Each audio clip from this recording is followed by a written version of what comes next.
दोस्तों स्वागत है आपका प्रोग्रेसिव जी के अड्डा विद एसके में। और आज की इस वीडियो में हम बात करने वाले हैं उत्तराखंड समूहों के सेट नंबर 9 की, जो कि आने वाले समूहों के एग्जाम्स के लिए काफ़ी इंपॉर्टेंट साबित होने वाला है। तो चलिए इसको स्टार्ट करते हैं इसके पहले क्वेश्चन के साथ। और इसका पहला क्वेश्चन पूछा गया है कि अतनु का पर्यायवाची शब्द क्या है। तो इसमें अतनु शब्द का पर्यायवाची शब्द बताना है। और अतनु शब्द का अर्थ होता है शरीर रहित, देह रहित या फिर Kamadeva.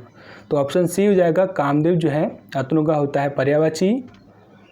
Next question number 2, Hanuman का पर्यायवाची शब्द नहीं है। तो इसमें से कौन सा हनुमान शब्द का पर्यायवाची शब्द नहीं है बताना है।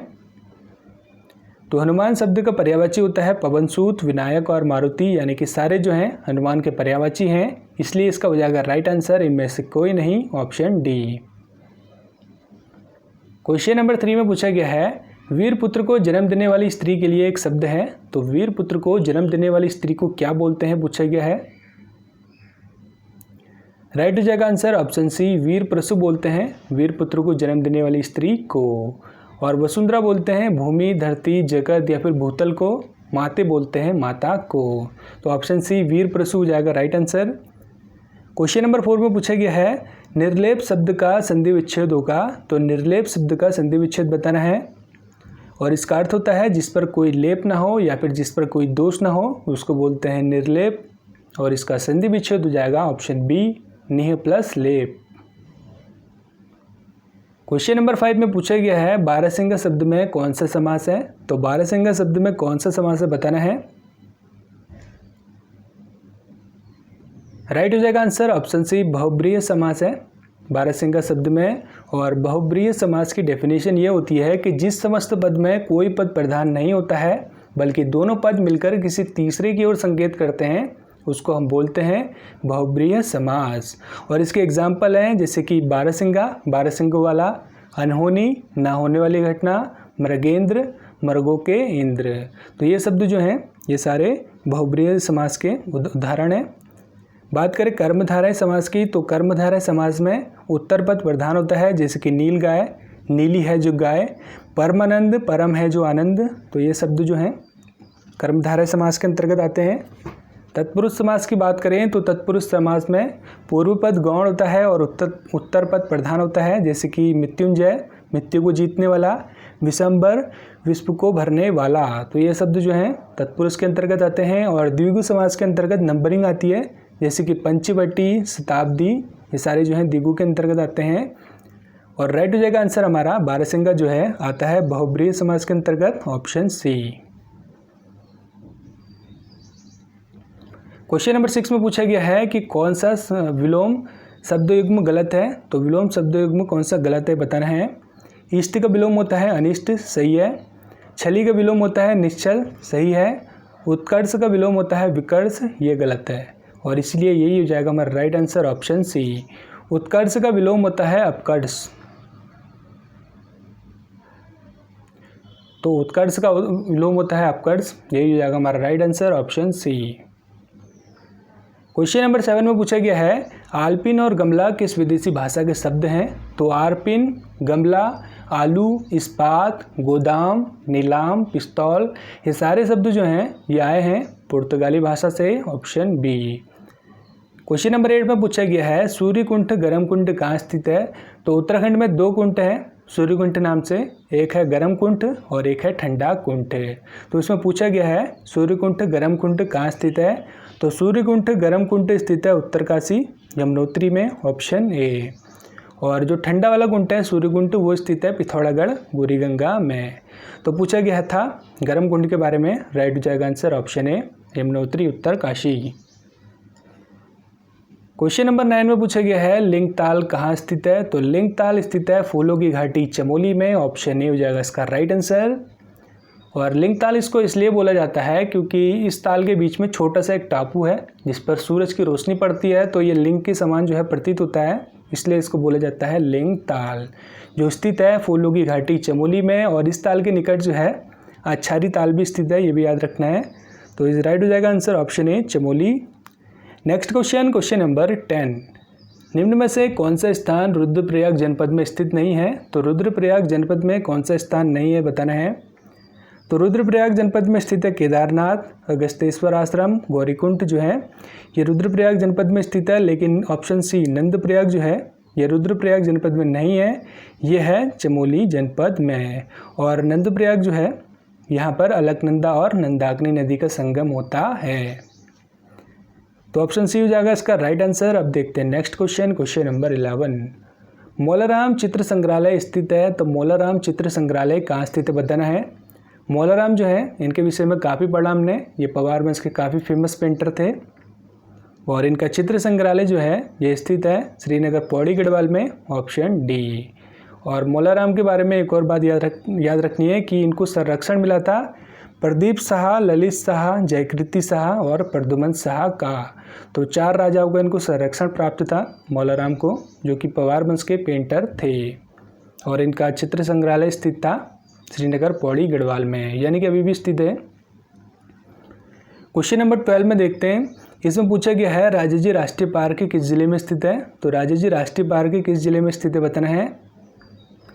तो ये स्थित है देहरादून में, पौड़ी में, हरिद्वार में, यानी कि तीनों डिस्ट्रिक्ट में स्थित है राजाजी नेशनल पार्क, जिसका क्षेत्रफल है 820 वर्ग किलोमीटर। तो 820 वर्ग किलोमीटर के दायरे पर फैला हुआ है राजाजी नेशनल पार्क, जो कि हरिद्वार, देहरादून और पौड़ी जिले में है। हाथियों के लिए फेमस है और इसकी स्थापना हुई थी 1983 में। और जो इसका नाम रखा गया है राजाजी, ये चक्रवर्ती राजगोपालाचारी के नाम पर रखा गया है, जो कि भारत के पहले और आखिरी भारतीय गवर्नर जनरल थे। तो ये याद रखना है, इसका हो जाएगा राइट आंसर, ऑप्शन डी उपयुक्त सभी। क्वेश्चन नंबर 13 में पूछा गया है इंदिरा गांधी राष्ट्रीय वन संस्थान कहाँ स्थित है। तो इंदिरा गांधी राष्ट्रीय वन संस्थान स्थित है देहरादून में, ऑप्शन ए। क्वेश्चन नंबर 14 में पूछा गया है कौन सा युग्म सही है। तो संतों का शहर ऋषिकेश सही है, धार्मिक शहर हरिद्वार सही है, झीलों का शहर नैनीताल सही है। तो ऑप्शन डी हो जाएगा उपरोक्त सभी। Next question, question number 15। Govind Ballabh Pant ने काशीपुर में किसकी स्थापना की। तो गोविंद बल्लभ पंत ने काशीपुर में किसकी स्थापना की बताना है ऑप्शन के हिसाब से। राइट हो जाएगा answer, option C. Govind Ballabh Pant ने काशीपुर में स्थापना की थी प्रेम सभा की 1914 में। और हैप्पी क्लब की स्थापना भी गोविंद बल्लभ पंत ने ही की थी, और इसकी स्थापना की थी 1903 में, लेकिन इसकी स्थापना जो है अल्मोड़ा में की गई थी। डिबेटिंग क्लब की स्थापना भी कई लोगों ने मिलकर की थी 1870 में, इसकी स्थापना भी अल्मोड़ा में हुई थी डिबेटिंग क्लब की। तो हमारा राइट आंसर जो है ये हो जाएगा ऑप्शन सी। प्रेम सभा की स्थापना जो है गोविंद बल्लभ पंत ने की थी काशीपुर में। क्वेश्चन नंबर 16 में पूछा गया है सोमेश्वर, हवालबाग और रामनगर कस्बे किस नदी के किनारे बसे हैं। तो सोमेश्वर, हवालबाग और रामनगर कस्बे जो हैं ये कोसी नदी के किनारे स्थित हैं, ऑप्शन सी। क्वेश्चन नंबर 17 में पूछा गया है उत्तराखंड राष्ट्रीय प्रशासनिक अकादमी स्थित है। तो उत्तराखंड राष्ट्रीय प्रशासनिक अकादमी कहाँ स्थित है बताना है। राइट आंसर है ऑप्शन सी, नैनीताल में स्थित है उत्तराखंड राष्ट्रीय प्रशासनिक अकादमी। बात करें मसूरी की, तो मसूरी में स्थित है लाल बहादुर शास्त्री राष्ट्रीय प्रशासनिक अकादमी। तो इसमें कंफ्यूज नहीं होना है, जिसमें उत्तराखंड लगा है यानी कि उत्तराखंड राष्ट्रीय प्रशासनिक अकादमी यह स्थित है नैनीताल में, और जिसमें लाल बहादुर लगा है यानी कि लाल बहादुर शास्त्री राष्ट्रीय प्रशासनिक अकादमी यह स्थित है मसूरी में। तो फिलहाल के लिए ऑप्शन हो जाएगा सी इसका राइट आंसर, नैनीताल। भानु प्रताप कहाँ का राजा था पूछा गया है। तो भानु प्रताप जो है काफ़ी इंपॉर्टेंट कैरेक्टर है, और ये जो थे ये राजा थे चांदपुरगढ़ी चमोली के और कत्यूरी वंश के राजा थे भानु प्रताप। और इनने जो है अपनी बेटी का विवाह पवार वंश के संस्थापक कनकपाल के साथ किया, जिसने कि पवार वंश की नींव रखी थी। तो भानु प्रताप जो थे ये थे चांदपुरगढ़ी चमोली के कत्यूरी वंश के राजा, जिन्होंने अपनी पुत्री का विवाह किया था पवार वंश के संस्थापक कनकपाल के साथ, जिन्होंने पवार वंश को फिर आगे बढ़ाया। तो इसका राइट हो जाएगा आंसर फिलहाल के लिए ऑप्शन डी, चांदपुरगढ़ी चमोली के थे राजा है। घटोत्कच मंदिर एवं हिडम्बा मंदिर कहाँ स्थित है पूछा गया है। तो घटोत्कच मंदिर और हिडम्बा मंदिर जो है इसका हो जाएगा right answer, option B, Champawat में स्थित है। और चंपावत में कई सारे मंदिर स्थित हैं जो कि एग्जाम पॉइंट ऑफ व्यू से काफ़ी इंपॉर्टेंट है, जैसे कि घटोत्कच मंदिर, हिडम्बा मंदिर, चौमुह मंदिर, नरसिंह मंदिर, मायावती आश्रम, नागनाथ मंदिर। तो ये सारे मंदिर स्थित हैं चंपावत में, ऑप्शन बी। क्वेश्चन नंबर 20 में पूछा गया है उत्तराखंड में भूमि मापने की इकाई क्या है। तो उत्तराखंड में भूमि जो है, ज़मीन जो है नापी जाती है नाली में, मुट्ठी में और बीघा में, यानी कि राइट हो जाएगा answer option B, option D ये सभी। और एक नाली की वैल्यू होती है 200 वर्ग मीटर, और मुट्ठी की बात करें तो 16 मुट्ठी बराबर होता है एक नाली। तो 16 मुट्ठी बराबर एक नाली, और एक नाली बराबर 200 वर्ग मीटर। बीघा की बात करें तो बीघा बराबर होता है, एक बीघा बराबर होता है 1000 स्क्वायर फीट, यानी कि 1000 वर्ग फीट। क्वेश्चन नंबर 20 में पूछा गया है स्थायी भूमि व्यवस्था की शुरुआत किसने की। तो स्थायी भूमि व्यवस्था की शुरुआत की थी लॉर्ड कॉर्नवालिस ने, ऑप्शन बी। और ये स्थायी भूमि व्यवस्था जो थी ये हुई थी ईस्ट इंडिया कंपनी और बंगाल के जमींदारों के बीच 22 मार्च 1793 में। क्वेश्चन नंबर 22 में पूछा गया है लाग बख्श किसकी उपाधि थी। तो लाग बख्श जो थी ये उपाधि थी गुलाम वंश के पहले राजा की, या फिर शासक की, या फिर गुलाम वंश के संस्थापक की, जिनका नाम था कुतुबुद्दीन ऐबक। तो कुतुबुद्दीन ऐबक की उपाधि थी ये लाग बख्श की, जो कि गुलाम वंश के संस्थापक भी थे, और ये पहले मोहम्मद गोरी के गुलाम भी थे। तो मोहम्मद गोरी के बाद जो है गद्दी इन्हीं को मिली, कुतुबुद्दीन ऐबक को, जिनको लाग बख्श की उपाधि भी प्राप्त हुई थी।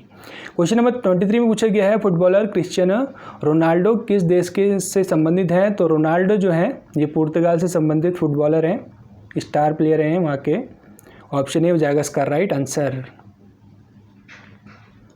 क्वेश्चन नंबर 24 में पूछा गया है कि ऑपरेशन सनराइज भारत और किसके बीच संयुक्त सैन्य अभ्यास का एक नाम था।